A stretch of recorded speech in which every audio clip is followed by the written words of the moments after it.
My name is Mara Ellison, 34 years old. On New Year's Eve, I stood in my mother's doorway holding a hot casserole and a hope I should have retired years ago. The house was glowing. Candlelight skating over polished silver, music threading through laughter, wine tilting in glasses, the kind of cozy chaos that used to mean belonging. I counted 10 cars in the driveway and told myself that meant room for us, not a warning I refused to read. Is there a spot for us at the table? I asked, the twins pressed close behind me, fingers warming on the casserole dish through my coat. My dad didn't flinch. Seats are for important people. Mark, leaning by the fireplace like he owned the hearth and the season, grinned. Stand and watch, like always. No one looked up. Plates were full, voices high, and I could feel the twins' eyes burn into my side, trying to translate adult jokes that weren't funny. I put the casserole on the counter, slid my hand down to find Lily's fingers, then Jonah's. We're going, I said softly, and no one told me to stay. Outside, the cold kissed mean. The twins climbed into the back seat, still holding their gift bags, the paper flashing gold every time a porch light winked at us. We ended up in a diner off Route 9, the kind with red vinyl booths and a hand-lettered sign that promised coffee like salvation. A waitress in a glitter headband cooed at the kids and brought chocolate milk with extra whipped cream. The twins ate waffles with ice cream like it was a holiday ritual we'd always planned. We watched fireworks crack open the sky through the windshield. They fell asleep sticky and smiling, their heads tipped toward each other. I sat there listening to the heater whir and thought about my dad's sentence, the way it landed heavier than the snow on the roof. Seats are for important people. The next afternoon around 3, Mark called. Once. Twice. A third time. I let it ring, watched his name bloom and vanish. On the 4th attempt, I answered. He didn't ask how I was, didn't mention the night before. Mara, he said, voice shaking, I need $14,000. Right now. It's life or death. Silence stretched thin with the words he didn't say. Please, I'm sorry. Thank you. I whispered, Happy New Year, Mark. Ask the important people. Then I hung up. 5 minutes later, Mom called, then Natalie, then Dad. Texts stacked like dishes in a sink no one planned to wash. Urgent, urgent, urgent. If he dies, it'll be on your conscience, Natalie finally wrote, the kind of sentence people hurl when they want a quick yes and no accountability later. I didn't answer. I listened to voicemails. Mark sounded ragged in one. Collapsed lung, he said. Uninsured procedure. Hospital wants half up front. He said Mom and Dad couldn't do it, that Natalie had maxed the cards, that this was life or death again, as if repetition could turn pressure into prayer. Then Natalie sent a photo. Mark in a hospital gown, half upright, eyes closed, tubes in his nose, the harsh honesty of overhead lighting flattening his face. Under it, $14,000 or they send him home. I stared at the picture until my phone dimmed. The twins were sprawled on the living room floor, building a castle out of Legos, asking if they could add a dragon. I heard my dad's voice from the night before, the laughter that followed, and then I heard something else, my own heartbeat stepping into a decision. The next morning, I got up early, braided Lily's hair, tied Jonah's laces, and drove them to school. Then I went to the bank. $7,000, half of what he demanded, half of what I could barely spare. It was more than I'd spent on anything that wasn't for my children, and it felt like slicing off a piece of myself to feed a story that refused to end. I wired the money.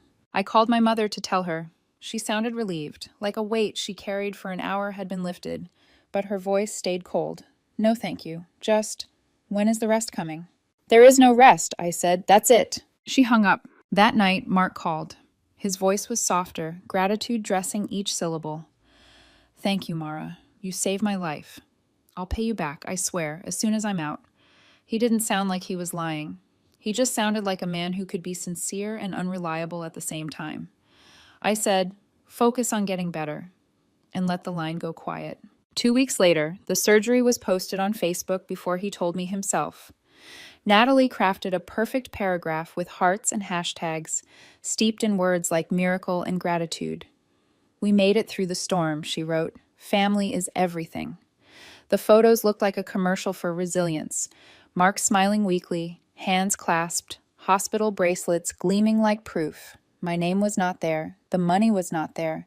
I was a shadow behind a curtain-side lamp, warming the room and unseen. I gave them time. Told myself recovery is messy, that hospitals are clocks that run on a kind of grief that has no numbers. I waited a few more weeks, then sent a message. Just checking in. Do you know when you'll be able to return the $7,000? Things are getting tight on my end. It was marked seen.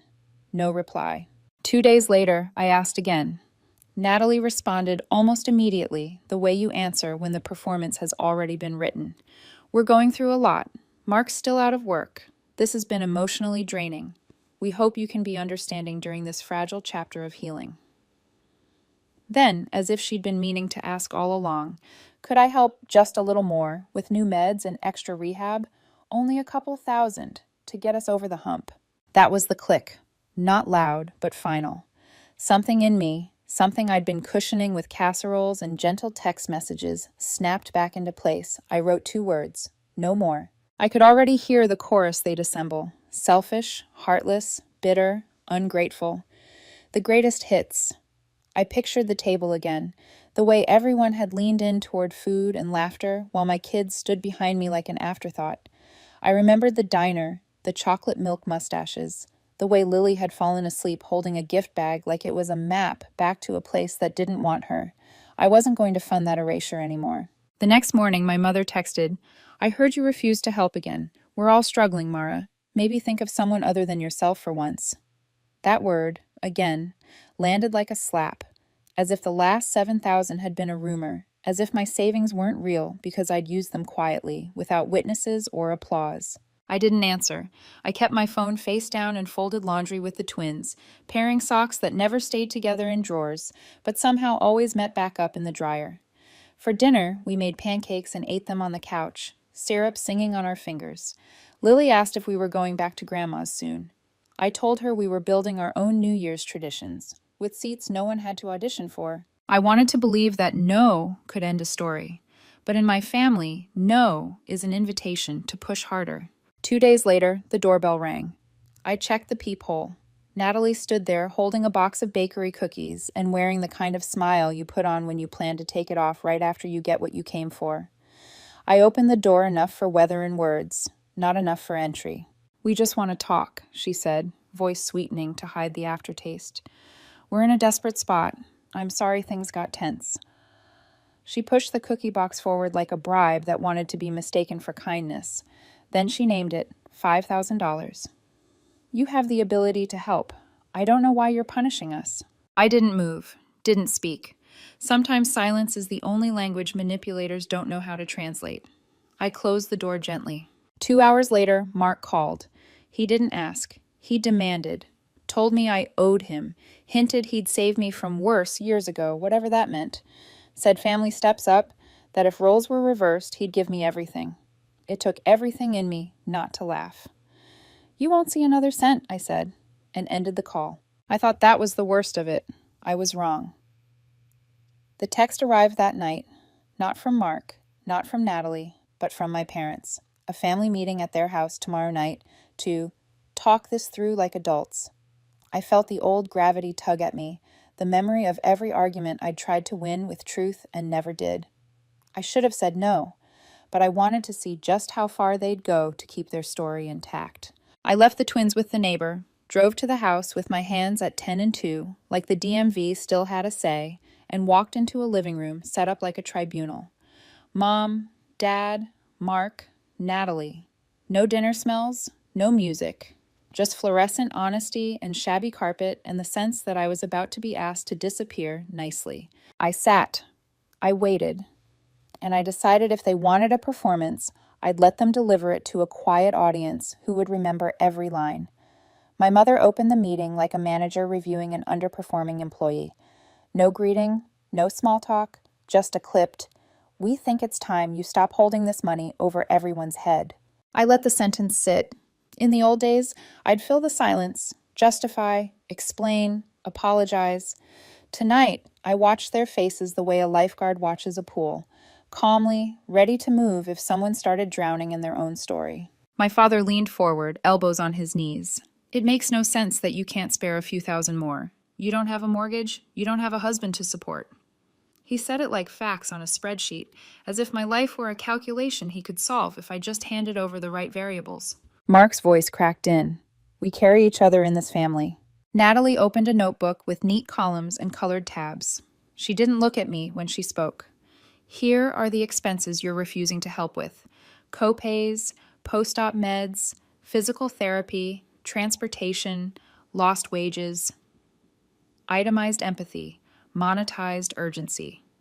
She slid the notebook to the edge of the table, close enough to smell the ink, but not close enough to hand me any power. I waited for the last page of the performance. It arrived fast. We've decided that the $7,000 you wired was a gift, Natalie said evenly, as if reading a calendar appointment.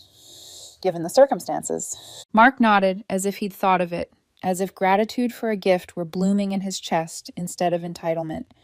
My father's eyes flicked to my mother, the agreement, then back to me. This was the trap. Not a chaos trap, a paperwork trap. Rewrite the past so the present owed them less. I looked at the notebook, at the tabs labeled in tidy script, MEDES, PT, MISC, gas, and felt something steely slide into place inside me. You're not asking, I said quietly. You're expecting. The answer is no. They blinked. They were ready for the plea, the justifications, for me to bargain with my own backbone. The one thing they hadn't rehearsed was a sentence that ended without a comma. My mother tried a softer key. Mara, honey, this is a family matter. We will repay you when we can. But sympathy doesn't have a clock. I stood. Sympathy isn't a credit line either. I picked up my coat. We're done here. No one moved to stop me. No one said my name like a rope. I walked out of the house that taught me to love without terms and drove home under a sky that looked like static. The twins were asleep when I checked on them, Lily with one sock off, Jonah snoring in gentle little stutters. I sat on the floor between their doors for a minute like I used to when they were babies, and fever scared me. My phone buzzed on the hallway table. Another group text. I let it hum itself out. The next morning, I did the thing that turns flammable family drama into something that cannot pretend it's smoke. I called a lawyer. His office smelled like lemon cleaner and paper. He didn't waste my time. Tell me what happened, he said. And I did. Short, factual, unadorned. I handed him a folder. Wire transfer receipt. The message where I told Mom I'd sent it. Mark's voicemail promising repayment. Natalie's texts. The hospital photo with the caption that had made my stomach drop. He read quickly, a pen resting idle in his fingers. This isn't a misunderstanding, he said finally, eyes on the transfer. This is a debt. It's enforceable. Something in my chest relaxed, then bristled. I'd wanted a witness, not a warrior. But maybe the only difference is what you do with the truth after you hear it. We'll begin with a formal demand, he continued. 14 days to repay the $7,000. We'll note the consideration, the request, the promise. We'll keep the tone clean. No heat. No heat, I repeated, and thought about my father's voicemail, the frost that had lived in his voice ever since I learned to talk back. By afternoon, the letter was drafted. Precise and calm, a surgeon's cut. He sent it certified. I took the elevator down from 10 floors of new choices and stood on the sidewalk breathing air that didn't require permission. I expected the reply to come from Mark, maybe from Natalie behind his keyboard. It came from my father. He didn't recognize the tone for what it was, an attempt to end this without blood, and mistook it for a challenge. His email to my lawyer accused me of weaponizing a moment of crisis, of tearing the family apart for money, a word he paired with me like a curse. He suggested that if I kept going, I'd regret it.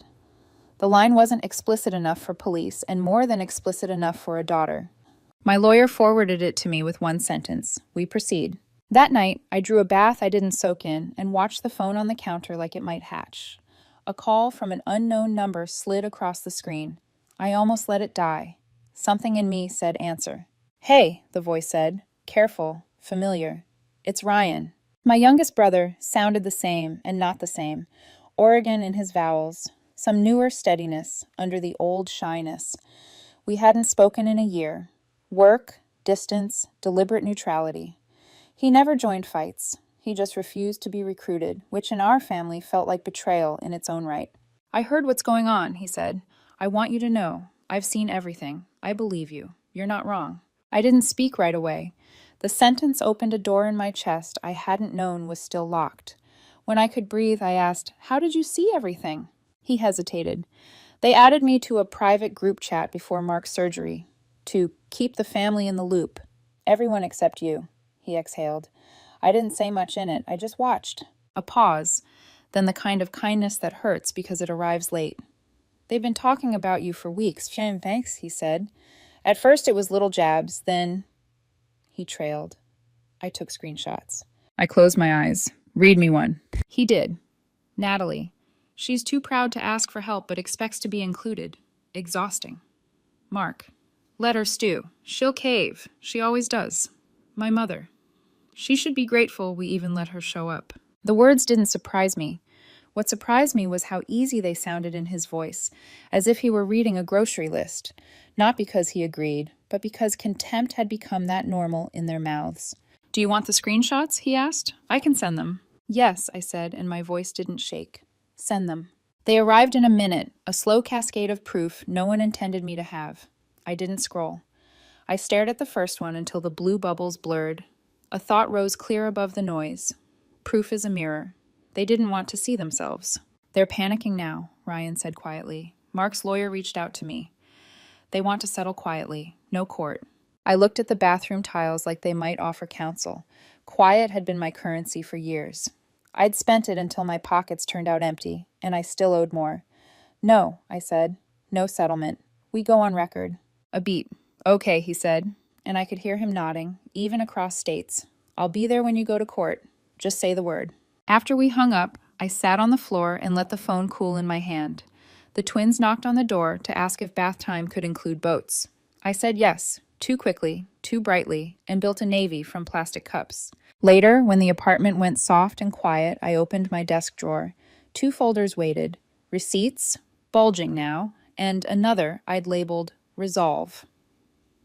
Into Resolve, I slipped a printout of the demand letter and the first screenshot Ryan had sent. "Let her stew. She'll cave. She always does." I pressed the folder shut until the cardboard warmed under my palms. I thought of the diner on New Year's Eve, of Lily's chocolate mustache and Jonah's head on her shoulder, of fireworks stitched across a winter sky as if light could mend anything. I thought of the table at my mother's house, the candles mirrored in perfect silverware, the way my father's sentence had cleaved the night in two. Seats are for important people. I wasn't going to beg for a chair anymore. I was bringing my own. When the court notice arrived, date, time, room, with the kind of name only a courthouse loves, I didn't feel fear. I felt the same stillness I'd felt the moment I slid the casserole onto my mother's counter and took my children's hands. A choice is quieter than a fight, but it moves the earth more. I texted Ryan the date. He wrote back a single word. There. I put the notice in Resolve, turned off the desk lamp, and stood at the window. The city breathed in little lights. Behind the glass, my reflection held her ground. Tired, yes, but not bent. Tomorrow, they would try new tactics. They always did. But the story had left their mouths and entered the record. And records don't apologize for being accurate. I locked the door, checked the twins, and slept without dreaming. The courthouse letter sat on my kitchen counter for 3 days before I touched it again. I'd memorized the details, the date, the room number, the case code that looked like nonsense, until I realized it was just me versus the people who raised me. The twins used it as a doodle pad, drawing stick figures and stars on the envelope. I let them. Maybe it was better that way. Better that it looked like nothing more than paper, not a declaration that my entire childhood home would be cross-examined under fluorescent lights. My lawyer called midweek. "We've drafted the final demand letter," he said. His voice was crisp, clipped, the kind of tone that carried no family baggage. "Delivered and signed for yesterday. If they don't respond, we file." "They'll respond," I said, though I didn't know if I meant it. They always responded. Just not with accountability. And right on cue, an email arrived that evening. Not from Mark, not from Natalie, from my father. He didn't bother with formality. "This is disgusting," it began. He accused me of weaponizing a medical emergency, said I was tearing the family apart for money. He wrote that I was cold, selfish, that I'd regret this. His words were sharp but lazy, the same script he'd used since I was a child. How dare I draw boundaries? How dare I believe my pain had the right to speak? I read it once. Then I forwarded it to my lawyer without a comment. His reply was simple: we proceed. That night, the apartment was too quiet. The twins had drifted to sleep with their heads pressed together, whispers about school projects and whose turn it was to pick Saturday pancakes. I poured a glass of water, stared at my reflection in the kitchen window, and thought about how many times I had let his tone stop me. How many years I'd mistaken fear for obedience. Not anymore. The next day, my phone rang, an Oregon area code. My first instinct was spam, but something told me to answer. Hey, the voice said, hesitant, warm. It's Ryan, my youngest brother, the one who'd moved west, who'd chosen distance over drowning. We hadn't spoken in a year. I heard what's going on, he said. I just want you to know. I believe you. You're not wrong. I didn't realize I was holding my breath until my lungs burned. How do you know what's going on? He sighed. They added me to a private group chat before Mark's surgery, to keep me in the loop. Everyone was in it except you. I leaned against the counter, my hands trembled. And I stayed quiet, watched. I thought maybe they'd calm down, but they didn't. It got worse. I saved screenshots. The silence between us buzzed. Read me one, I whispered. He hesitated, then, Natalie. She's too proud to ask for help, but expects to be included. Exhausting. Mark. Let her stew. She'll cave. She always does. He swallowed. Mom. She should be grateful we even let her show up. The words didn't pierce. They confirmed. They confirmed every cold glance, every seat withheld, every laugh at my expense. Proof, finally, in black and white. I'll send them, Ryan said, all of them. Within minutes, my phone pinged with image after image, blue bubbles stacked like bricks, each one heavier than the last. I didn't scroll. I just stared at the first. My own mother reducing me to a trespasser in the house I grew up in. Ryan's voice was soft. They're panicking now. Mark's lawyer reached out. They want to settle quietly. No court. I laughed. Sharp. Humorless. Quiet had been my role all my life. Quiet at the table, quiet in the corner, quiet when they took and took. No, I said firmly. We go on record. He paused, then, okay, I'll be there, whatever you need. After we hung up, I sat in the dark, the glow of the phone fading against my palm. Proof had always been a mirage in my family. Memories rewritten, debts rebranded as gifts, hurt disguised as love. But now I had it. Screenshots, transfers, voicemails, receipts that couldn't be laughed off over wine. The next morning, I printed everything. The bank statement showing the wire transfer, Mark's voicemail thanking me, promising repayment, Natalie's texts asking for more, my mother's message accusing me of selfishness. And now the group chat screenshots Ryan had risked becoming an outsider himself to send. I slid each sheet into a folder labeled Reclaim. At night, after the twins had gone to bed, I'd sit at the dining table and flip through the folder like it was a storybook. Not because I wanted to relive it, but because I needed to remind myself I wasn't imagining it. Gaslighting loses power when the truth is printed in your hands. My father called twice that week. I didn't answer. His voicemails were colder than ever. You're destroying this family, he growled.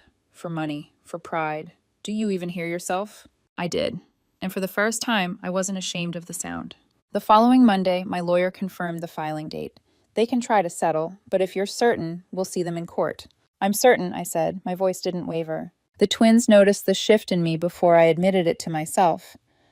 Mom, you don't look tired anymore, Jonah said one morning while tying his shoes. You look taller. I smiled, kissed the top of his head. Maybe I am. Days folded into weeks. I worked, cooked, helped with homework, all while a quiet drumbeat pulsed beneath everything. The court date, waiting like a storm I was ready to stand in. The night before, I laid out clothes that felt like armor without looking like armor. Simple, clean, not flashy. I didn't need to perform, I just needed to show up. I texted Ryan the time. His reply came fast. I'll be there, promise. I placed the folder labeled Reclaim beside my purse. The twins' backpacks were ready for school, their lunchboxes filled. Life went on, even when the past was preparing to sit across from you in a courtroom. I turned off the lights, stood by the window, and looked out at the city. The streets glowed with quiet movement. Somewhere across town, my family was likely rehearsing their lines, rewriting history into something palatable. But for once, the story wouldn't be told in their kitchen, under their roof, with their rules. It would be told under oath, and that changed everything. Court is not like television. There are no gasps from the gallery, no grand speeches timed with swelling violins. It's a building that smells faintly of dust and bureaucracy, with ceilings too low to inspire reverence and chairs too stiff to comfort. And yet, as I stepped through the glass doors that morning, folder in hand, I felt taller than I had in years. Ryan was waiting just outside the security checkpoint, fidgeting with his tie like it was strangling him. He'd never been one for suits, never been one for confrontation either, but there he was.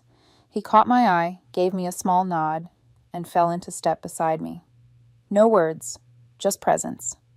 Sometimes that's enough. My lawyer met us by the elevators. "We're in room 2C, he said briskly. "Simple matter. Present the transfer, the promise, the failure to repay. Shouldn't take long." I nodded, though my pulse was a drumline. When we entered, Mark was already there. Natalie perched beside him, all sharp edges and stiff posture, a blazer that screamed competence, but eyes that darted too fast. My parents sat behind them. My father's jaw was locked, his glare burning holes in the table. My mother avoided my eyes, her hands folded neatly in her lap as if she were in church. The judge entered without fanfare, a man who looked like he'd seen every kind of petty cruelty families could inflict on one another. He called the case, my name against my brother's. Just names on paper, but the weight of our entire history sat on those syllables. My lawyer began. Calm, steady, unflinching. He laid out the wire transfer receipt. $7,000 from me to Mark. He played the voicemail where Mark thanked me, promised repayment. He read Natalie's text requesting more, her message declaring the money a gift. He passed the printed screenshots to the judge, each one a blueprint of betrayal. I didn't speak. I didn't need to. My proof spoke louder than any trembling voice could. Mark's lawyer tried to spin. He said it was a misunderstanding between siblings, heightened emotions during a medical crisis. He tried to paint me as vindictive, weaponizing compassion. But when the judge asked Mark directly, "Did you tell your sister you would repay the money?" he hesitated only a second before saying, "Yes." The room shifted. Natalie's face drained, then flushed scarlet. My father's jaw clenched so hard I thought his teeth might crack. My mother closed her eyes. The judge's voice was even. "Then this is not a gift. This is a loan I find in favor of the plaintiff. Repayment of $7,000 plus penalties and filing fees. 30 days. And that was it. No gavel slam, no cinematic pause, just the end of a sentence that had taken me my whole adult life to write. Outside, Ryan walked with me to my car. He didn't say anything for a long time. Then, softly, "You gave them every chance. They chose this." I nodded, though the weight in my stomach wasn't triumph. It was something heavier, more complicated. I had won, yes, but winning against your own blood feels like amputating a limb that's been poisoned. Necessary, life-saving, and devastating. 28 days later, the wire transfer hit my account. From Natalie's name, not Mark's. No note, no apology, just numbers sliding across a screen, antiseptic and cold. That night, my phone buzzed with a message from my mother. Short, final. "You've made your decision. So have we. Please don't contact us again." My father unfollowed me on every platform. Mark blocked my number. Natalie posted a vague quote about snakes wearing family masks, dripping with subtext so obvious, even strangers would know where it was aimed. I didn't reply. I didn't rage. I just sat in the quiet, letting the silence fill spaces I hadn't realized were empty. In the days that followed, something unexpected bloomed. Relief. The constant tension in my shoulders eased. The fear of my phone lighting up with demands evaporated. For the first time in years, I wasn't waiting for the next emergency that only I could solve. But grief was there too. Grief for the family I thought I had, the family I wanted my children to know, the family that could have said thank you, or sorry, or even lied kindly. Instead, they'd erased me and then punished me for refusing to disappear. Ryan stayed. He came over the weekend after the ruling with pizza and a new board game for the twins. He helped me fix a cabinet door, watched a movie with us. He didn't bring up court, didn't dissect the silence that now hung over us all. He just showed up, like family is supposed to. One night, after the twins were asleep, we sat on the porch, the winter air sharp against our skin. He looked at me and said, "You never stopped being one of us. They just couldn't handle that you stopped needing them." That was when I cried. Not because I lost them, but because I finally understood. Love that depends on silence isn't love at all. Months slipped by, in a rhythm I hadn't known before, steady, almost gentle. The courthouse, the accusations, the legal letters, they all felt like another lifetime. I kept waiting for a flare-up, another demand, another threat, but the silence stayed. At first, it unnerved me. Then, slowly, it became a balm. Ryan became a fixture in our lives. Every other weekend, sometimes more. He'd show up with groceries or tools, or just his quiet company. The twins grew to expect him, racing to the door whenever they heard his knock. He didn't come with demands, or guilt, or scorekeeping, just presence. One Saturday, as we spread pizza boxes across the coffee table, Jonah grinned and said, "Uncle Ryan's part of our team." And Ryan, eyes shining just slightly, answered, "Best team I've ever been on." It wasn't dramatic, it wasn't loud, but it was real. With the money finally back in my account, I allowed myself to breathe differently. I dipped into my savings, stretched every dollar, and moved us into a slightly bigger apartment. Nothing glamorous, but for the first time, the twins each had their own room. Jonah picked blue walls, Lily picked yellow. We painted together, laughter smudged in streaks of color across our arms. It felt like staking a claim, not just to space, but to dignity, to a future that didn't require anyone else's permission. Work picked up. I leaned into freelance contracts, budgeting carefully. Hard work, yes, but it was mine. Struggle feels different when it builds something, instead of draining you. Then, one afternoon, an envelope appeared in my mailbox. No return address. Inside, a folded money order for $1,000. In the corner, tiny handwriting. From me, not her. Mark's scrawl, unmistakable. I stared at it for a long time. It wasn't enough to cover what had happened, not nearly. It wasn't an apology, but it wasn't nothing either. It lived in that gray space where broken people sometimes hover, too proud to say sorry, too haunted to stay silent. I didn't cash it. I tucked it into the drawer with the other records. Proof of something, though I still don't know what. The holidays came. No cards, no calls, no invitations. I didn't expect any. What I did get was Ryan on Christmas Eve. He brought gifts for the twins, Legos and books, and stayed until midnight, helping them build and read until they fell asleep under the glow of the tree. Then we sat on the couch, peppermint tea in hand, snow feathering down outside.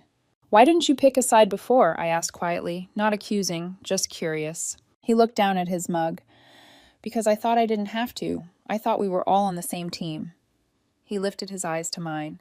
I was wrong, but I won't make that mistake again. I didn't cry then, but later that night, alone, watching my children curled up safe, I let the tears come. Not for what I lost, for what I finally understood. Sometimes closure isn't reconciliation. Sometimes closure is distance. Sometimes closure is choosing who sits at your table. On New Year's Eve, I set the table for 3, me, Lily, and Jonah. Ryan joined us, pulling up a chair without asking. We ate simple food, laughed at silly games, and counted down to midnight. No one had to earn their place. No one had to beg for a seat. As fireworks cracked across the sky, I looked around that small apartment, at faces lit by joy instead of judgment, and thought, we belong. And this time no one gets to take it away.